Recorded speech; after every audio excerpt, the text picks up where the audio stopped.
हाँ भाई, कहाँ तक पहुंच? कुछ पढ़ रहे थे क्या आप लोग?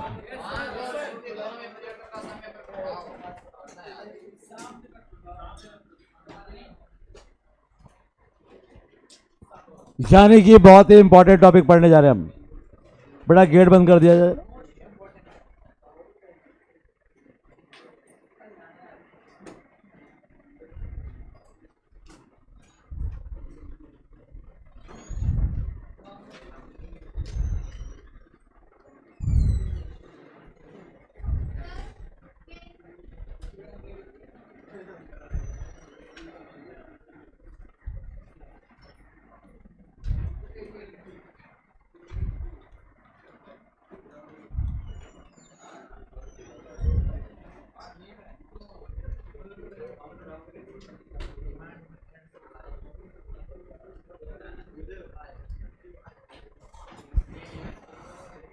कल हमने पढ़ा था कि केवल मांग में परिवर्तन हो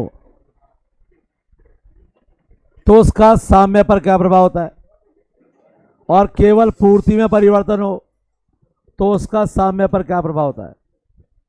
और आज पढ़ रहे हैं हम दोनों का कि मांग और पूर्ति यदि दोनों में परिवर्तन हो जाए तो साम्य पर क्या प्रभाव होगा।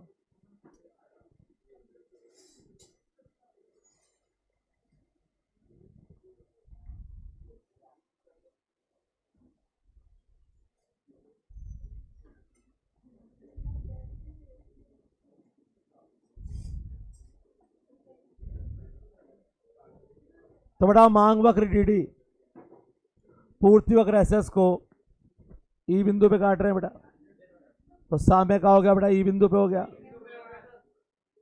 कल एक डायग्राम में तो सिर्फ मांग में परिवर्तन हुआ था और एक में हुआ था पूर्ति में।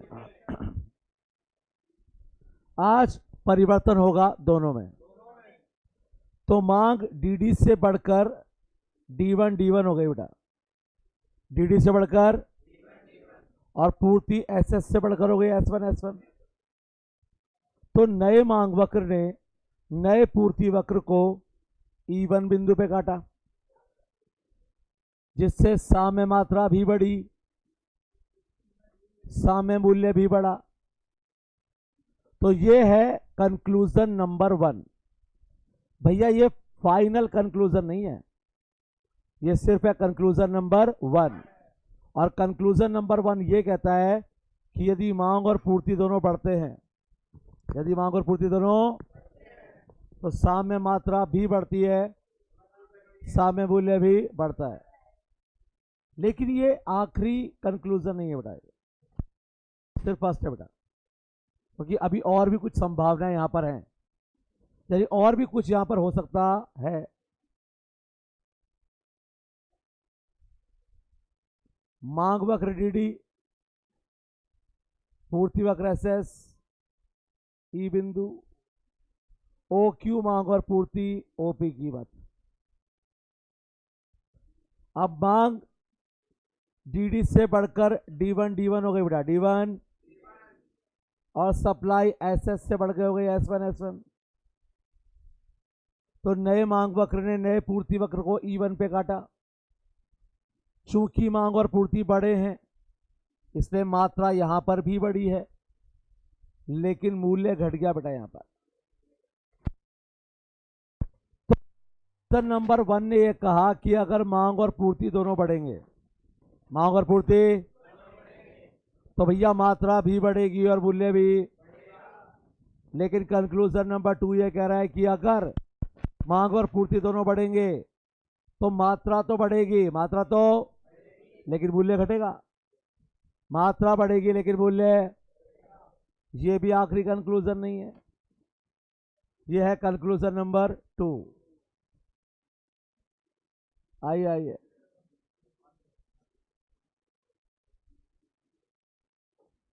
मांग वक्र डीडी और पूर्ति वक्र एसएस, ई बिंदु, ओ क्यू मांग और पूर्ति, ओपी कीमत। अब मांग वक्र डीडी से बढ़कर डी वन हो गया, और पूर्ति वक्र एसएस से बढ़कर एस वन हो गया। मात्रा यहां पर बढ़ी है लेकिन मूल्य स्थिर है बेटा। मात्रा यहां पर बड़ी है लेकिन मूल्य क्या है बेटा स्थिर। तो यहां पर कंक्लूजन है, यदि मांग व पूर्ति दोनों बढ़ते हैं तो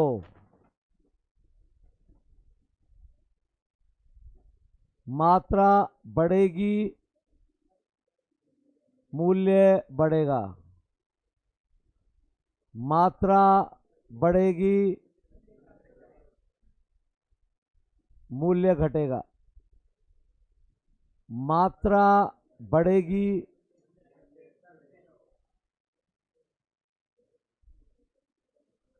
अब ऐसा क्यों हुआ? ऐसा क्यों हुआ कि तीनों डायग्राम में जब मांग और पूर्ति बढ़ ही रहे हैं तो रिजल्ट सेम क्यों नहीं आया? तो ये इसलिए क्योंकि यहां पर मांग का परिवर्तन पूर्ति के परिवर्तन से ज्यादा है। आप देख लो, मांग बढ़ी है ज्यादा और पूर्ति बढ़ी है कम। और मार्केट का सिंपल सा रूल है ना भाई कि अगर मांग पूर्ति से ज्यादा है तो मूल्य बढ़ेगा। सेकंड डायग्राम में मांग बढ़ी है कम और पूर्ति बढ़ी है ज्यादा। और मार्केट का रूल है कि अगर पूर्ति ज्यादा हो मांग से तो मूल्य घटेगा। तीसरे में जितना मांग में परिवर्तन उतना ही पूर्ति में परिवर्तन। दोनों परिवर्तन क्या है? समान। इसलिए यहां पे मूल्य में कोई परिवर्तन। अब मेरी बात को ध्यान से सुनना और समझना। क्वेश्चन कैसे बनेंगे? अगर एग्जाम में क्वेश्चन आता है कि मांग भी बढ़ गई और पूर्ति भी बढ़ गई, मांग भी और पूर्ति भी, तो आप कंक्लूजन निकालेंगे कि मात्रा बढ़ेगी। देख लो, यहां पे मात्रा क्या हुई है बेटा? यहां पर और यहां पर, तो मात्रा बढ़ेगी तो कन्फर्म ही है ना। अगर मांग और पूर्ति दोनों बढ़ेगी तो मात्रा, लेकिन मूल्य निर्धारित नहीं किया जा सकता क्योंकि मूल्य तो बढ़ भी सकता है, घट भी सकता है। और तो मुझे क्या पता कि बढ़ेगा कि घटेगा? हमें पता नहीं है कि बढ़ेगा या घटेगा, लेकिन मात्रा बढ़ेगी। मात्रा, और ये चीज 100% कन्फर्म है कि मात्रा बढ़ेगी। तो अगली बार क्वेश्चन अगर एग्जाम में आए, एग्जाम में क्या है बेटा? और क्वेश्चन ये पूछे कि मांग और पूर्ति दोनों बढ़ गए, मांग और पूर्ति दोनों, तो मात्रा बढ़ेगी, मूल्य निर्धारित। अपने जो मॉड्यूल है एमसीसी वाला है क्या अपने पास, क्वेश्चन वाला?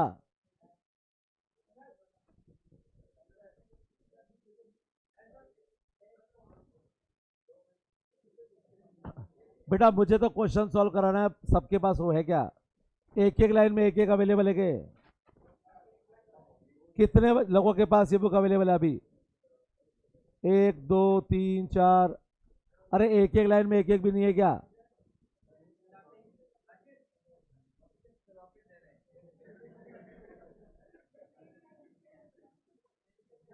अरे एक एक लाइन में एक एक भी नहीं है क्या?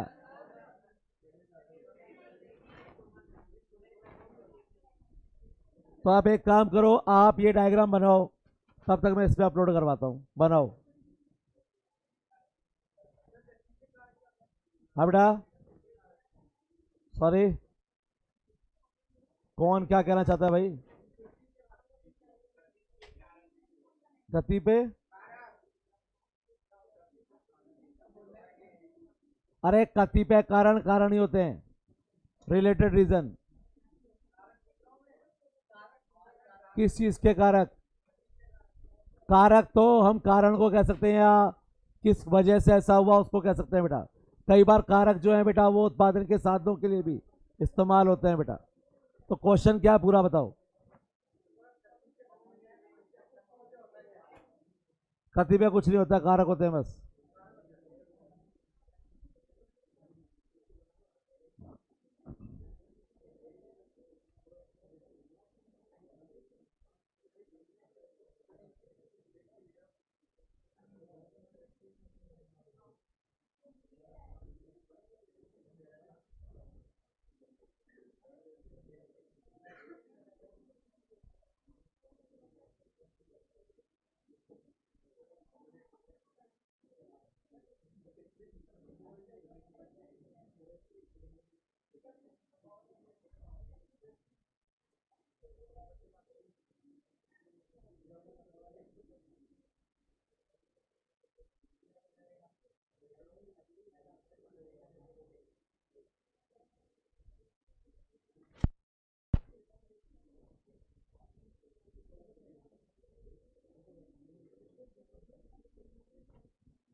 बेटा बना लिया सबने?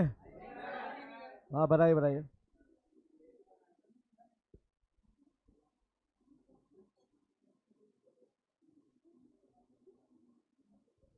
हाँ भाई एक ये पीडीएफ भेजिए, इसको अपलोड करवा दो 22 में।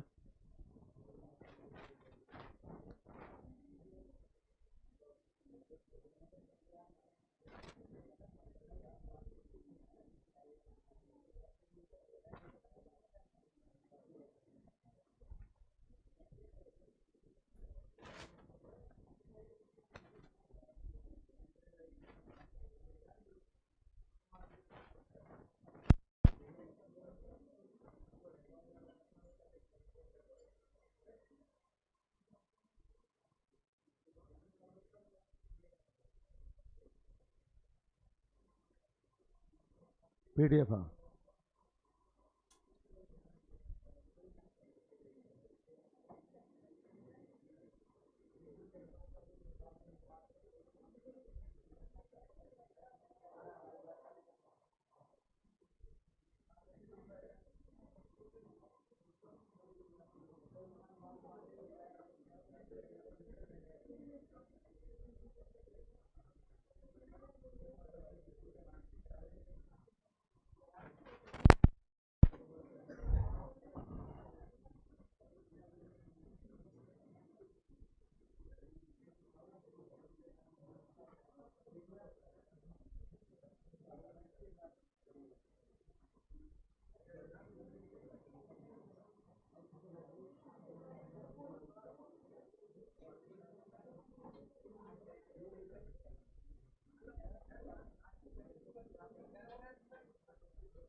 तो बना लिया सर डायग्राम?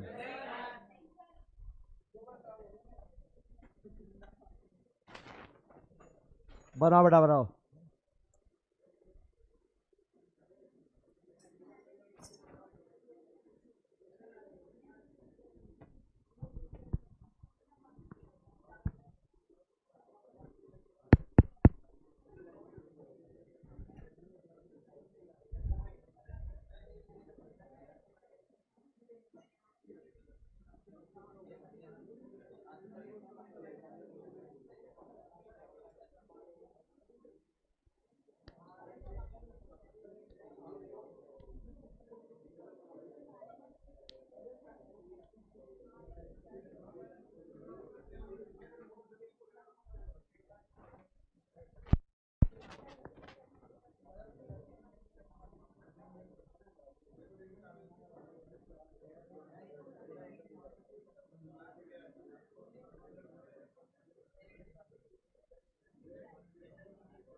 बेटा बना लिया सबने? श्योर?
तो जैसे कि ये टॉपिक मांग और पूर्ति का सम है, आप पढ़ चुके हैं, तो फिर कुछ क्वेश्चंस हो जाए बेटा।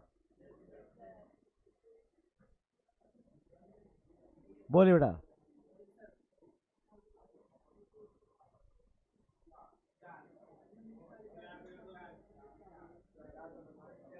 क्या होगा साम्य मूल्य?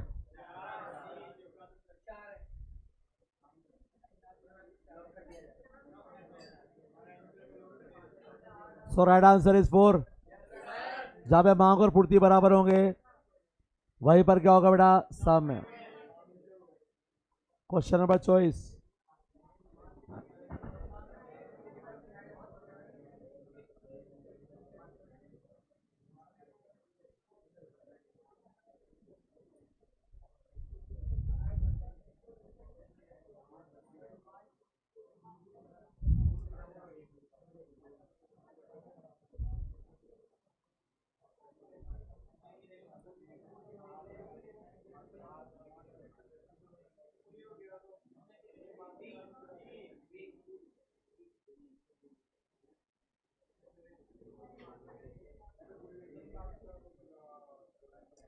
उपभोक्ता की आय घटिए की बढ़ी है? तो उपभोक्ता की आय घटेगी तो मांग, अरे आय घटेगी तो मांग भी तो घटेगी, और विक्रेताओं की संख्या घटेगी तो पहले विक्रेता ज्यादा थे तो पूर्ति कम थी या ज्यादा थी? बेटा एक मोहल्ले में एक अकेला सब्जी बेचने वाला है और एक जगह पूरी की पूरी सब्जी मंडी है, तो जहां पे विक्रेता ज्यादा होंगे पूर्ति क्या होगी, और विक्रेता कम होगी तो पूर्ति क्या होगी? कभी तो होगी। तो यहाँ विक्रेताओं की संख्या क्या हो गई? तो पूर्ति घटी या बढ़ी? तो पूर्ति भी और मांग भी दोनों घट गए ना। कितना घटे थोड़ा पता है? तो दोनों घटे हैं तो मात्रा घटेगी। मूल्य के बारे में कैसे कर सकते हो आप? मूल्य के बारे में तो अभी आपने बनाया था ना डायग्राम, दोनों बढ़े थे ना वहां पे। अगर दोनों बढ़ेंगे तो मात्रा बढ़ेगी, मूल्य निर्धारित, और दोनों घटेंगे तो मात्रा मूल्य तय।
भाई साहब ये मांग है डी, सप्लाई एस,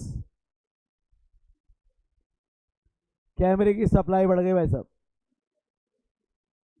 तो भाई साहब मात्रा तो बढ़ेगी, मूल्य घटेगा। मात्रा बढ़ेगी, मूल्य घटेगा। ऐसे क्वेश्चन जब आए ना तो डायग्राम बना के सॉल्व करो। ऐसे हवा में क्वेश्चन सॉल्व मत करो, क्योंकि हवा में तो फिर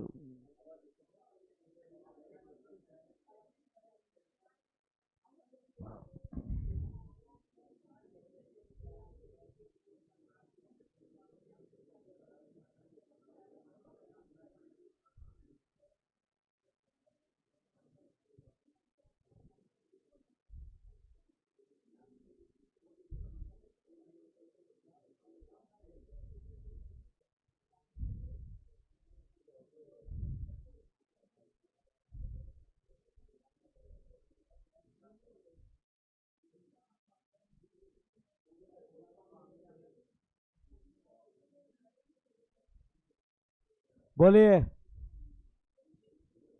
भैया, मांग घटी है कि बढ़ी है? आपूर्ति दोनों बढ़ेगी तो साम्य मात्रा, लेकिन मूल्य पर मूल्य घट भी सकता है, बढ़ भी सकता है, और तो मूल्य के बारे में कहा नहीं जा सकता।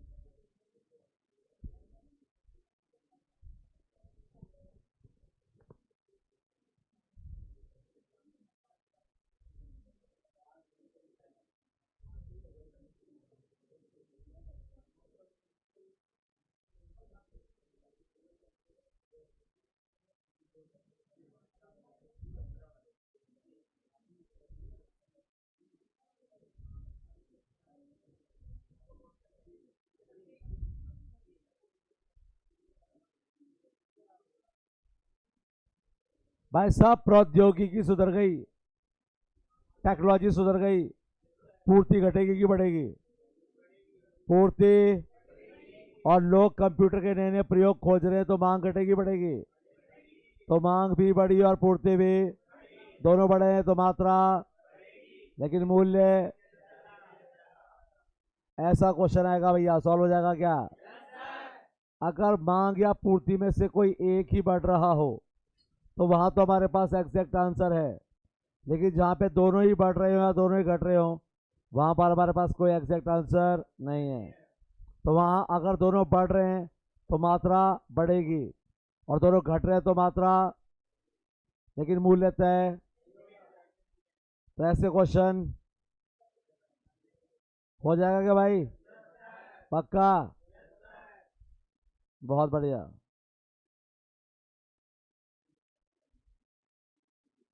सो ऑनलाइन स्टूडेंट क्लियर है क्या बेटा? ऑनलाइन आप ऑफलाइन वासी हो और ये ऑनलाइन वासी हैं।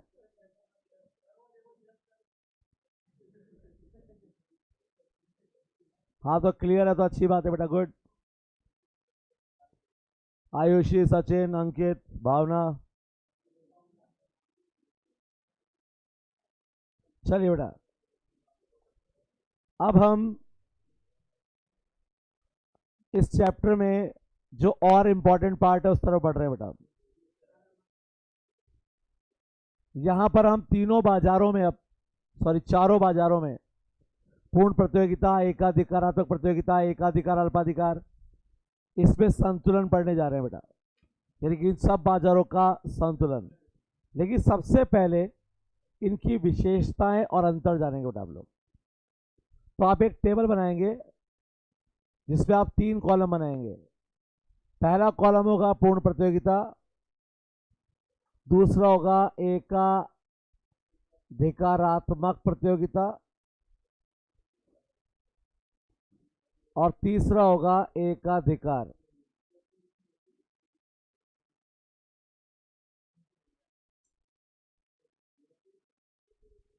इस टेबल को बनाने से आपको ये फायदा होगा कि विशेषताएं और अंतर एक साथ क्लियर हो जाएंगे बेटा।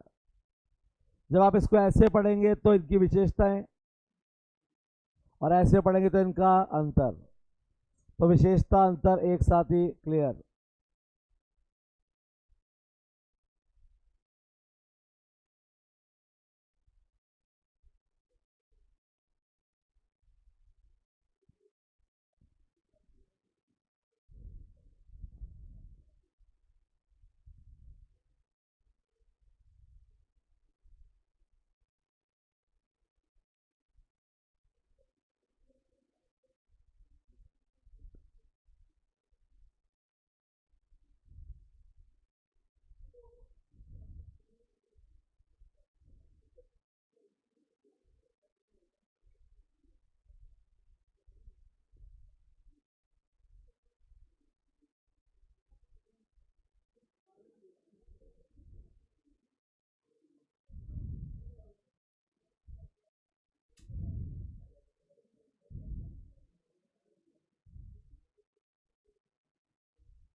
अगर यहां तक लिख लिया है तो मेरी बात सुनिए बेटा। लिख लिया तक तो लिखो बेटा, नहीं लिखा है तो लिखो बेटा। कौन से वाला बेटा? नई फर्मों का स्वतंत्र प्रवेश और बहिर्गमन, free entry and free exit, आओ तो वेलकम, जाओ तो बिडकम। लिख लिया तीनों। अब आपसे क्वेश्चन एग्जाम में पूछा जाएगा कि शुद्ध प्रतियोगिता की शर्तें बताइए। तो आपकी जानकारी के लिए आपको बता दूं कि पूर्ण प्रतियोगिता का प्रारंभिक स्वरूप शुद्ध प्रतियोगिता होता है, जिसमें केवल 3 विशेषताएं होती हैं और यही 3, जब तक यही 3 विशेषताएं हैं तब तक ये शुद्ध प्रतियोगिता है। और जैसे ही यहां पर मैं चौथी ऐड करूंगा तो चौथी ऐड करते ही ये बन जाएगा पूर्ण प्रतियोगिता। तो शुद्ध कब तक है? जब तक 3 विशेषताएं बेटा। और 3 मतलब कोई सी भी 3 नहीं, मैं आपको 7-8 विशेषताएं लिखाऊंगा, तो ऐसा नहीं कि कोई भी 3 उठा के आप बोलोगे शुद्ध हो गया। शुद्ध कब है? जब 3 है। और 3 कौन सी? यही 3, बहुत अधिक, समरूप, नई फर्मों का स्वतंत्र प्रवेश और आओ तो वेलकम, जाओ तो यही 3 है। तो क्या है बेटा? याद रहेगा बेटा? तो मेंशन करके लुट लो बेटा, पे साइड में नोट कर लो बेटा इसको कि यही 3 विशेषता है। तो कौन सा बजा रहा है? शुद्ध। और अब बनने जा रहा है पूर्ण, अगली विशेषता जुड़ते ही।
बेटा बातें कम, नोट करते जाओ फटाफट।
सो नोट किया सबने?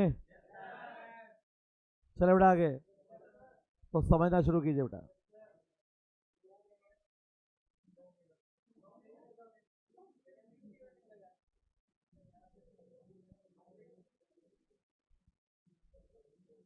अरे कब तक ये फोटो खींच के काम चलाओगे?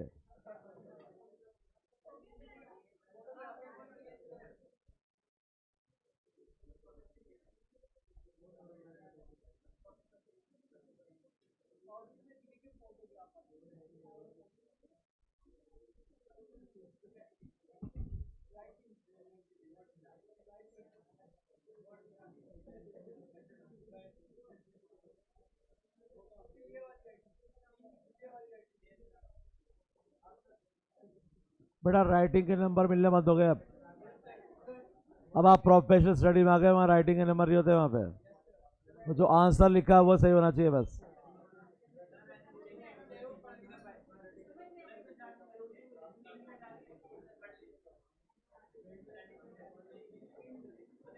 आज पेन चल रहा था, मुझे पता नहीं, मैं तो सुबह से उल्टे पेन से लिखे जा रहा हूँ।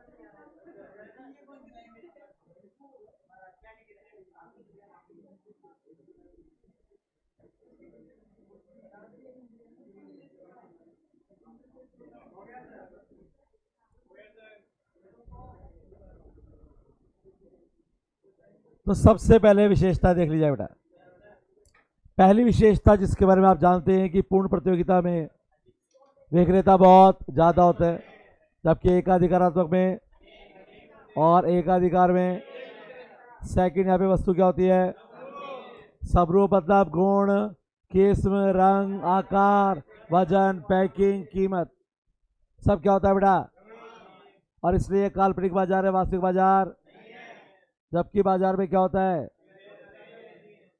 एकाधिकारात्मक प्रतियोगिता में उत्पाद क्या होते हैं? अलग अलग। जैसे कि लक्स और लाइफ बॉय, और दोनों एक जैसे होते हैं क्या? दोनों की खुशबू, क्वालिटी, पैकिंग, डिजाइन, प्राइस, बस रिजल्ट एक ही है। रगड़ो झाग आती है बेटा।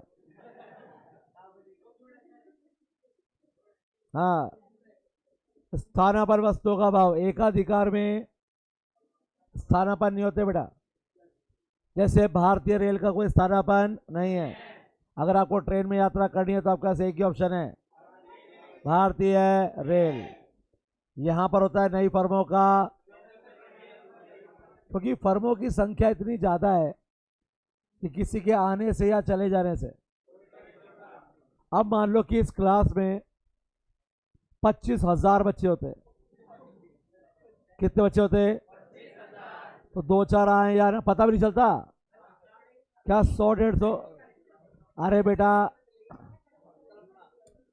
तब अवर क्लास लेंगे ऐसे वैसे स्टेडियम में, माइक लगा, हेलो हेलो प्यारे बच्चों, और बड़े स्क्रीन दिखा के डायग्राम देखो, डायग्राम बड़े स्क्रीन पे। तो अगर वहां पर 25,000 लोग बैठे हैं तो 150 आए या ना आए? अब एक क्लास में 5 ही बच्चे हैं।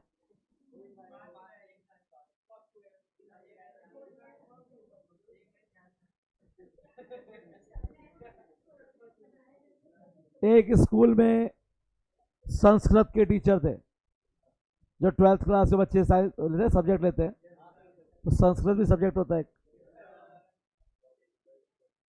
अब उस क्लास में संस्कृत के 2 ही बच्चे थे।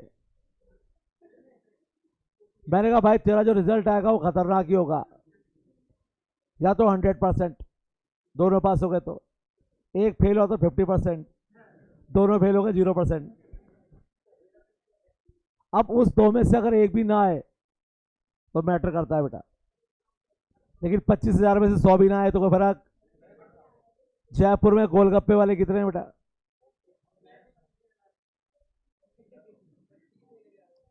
यही काम करता है भाई वो, जनगणना में लगा हुआ है भाई, गोलगप्पे वालों की जनगणना। कितने बेटा? 25,000। गुड। इतने तो इतने तो इन बच्चियों को भी पता नहीं होंगे जो गोलगप्पा ज्यादा खाती हैं। नहीं खाते गोलगप्पे, नहीं खाते आप? इतना बड़ा झूठ।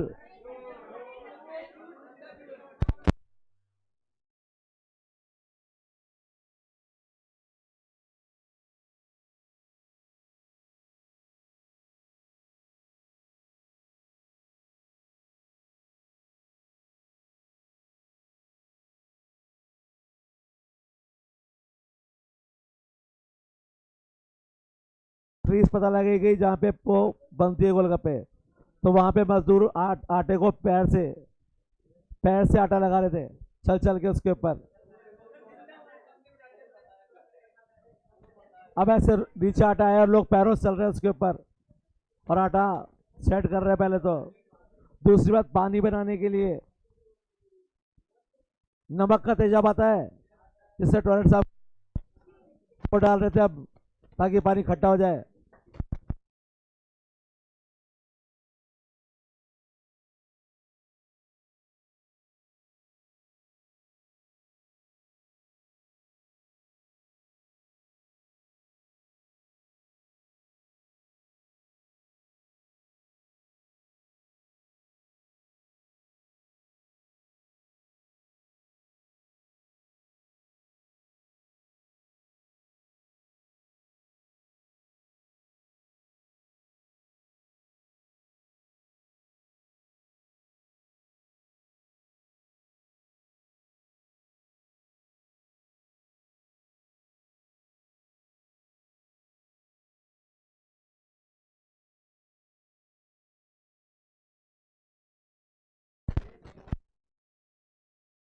Hello hello hello hello.